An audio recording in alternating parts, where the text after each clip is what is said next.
இன்னைக்கு பிடிஓஸ் இஓஸ் எல்லாம் கூப்பிட்டு வச்சு பேசியிருக்கோம். பேசிக்காக வந்து கொஞ்சம் மேட்டூர் டேம்லலாம் தண்ணி கம்மியாக இருக்கு இல்லையா, ஸ்கேர்சிட்டி இல்லாமல் மக்களுக்கு வந்து கரெக்டாக தண்ணீர் விநியோகம் பண்ணணும்னு சொல்லி நாங்கள் அது குறித்து ஆய்வு அவ்வளோதான், வேற ஒன்றும் கிடையாது. சரி, இப்போ வந்து தண்ணி அங்கேயும் கம்மியாக இருக்குது. வருங்காலத்தில் மாவட்டத்தில் மழையளவு ரொம்ப கம்மியாக இருக்குது.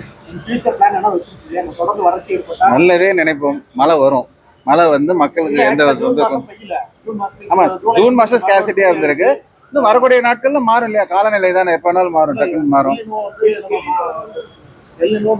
அந்த அளவுக்கு எனக்கு சயின்டிஃபிக்கா தெரியாது.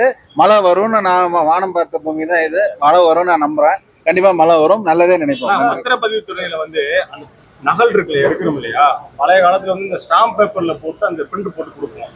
இப்போ வந்து இந்த பேப்பர் மாதிரி கொடுக்குறாங்க, அது வந்து பப்ளிக் ஏத்துக்கல அப்படிங்கிற மாதிரி சொல்றாங்க. பத்திரத்துல வேணும் அப்படிங்கிற மாதிரி சொல்றாங்க. அந்த திட்டத்துக்கு மக்கள் மத்தியத்துல வரவேற்பு இல்லைன்னு சொல்றாங்க. பழைய மாதிரி வருமா அப்படின்னு கேட்கறாங்க.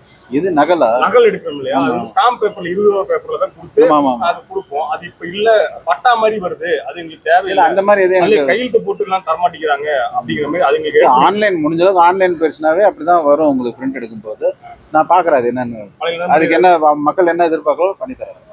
பேசுறேன் அதிகாரிகள். அதெல்லாம் என்கிட்ட அரசியல் ரீதியா என்கிட்ட எந்த கொஸ்டின் கேட்காது. நன்றி. மாவட்ட அளவில் கேட்டீங்க, துறை ரீதியாக கேட்டீங்க, நான் பதில் சொல்லிட்டேன். நன்றி, வணக்கம்.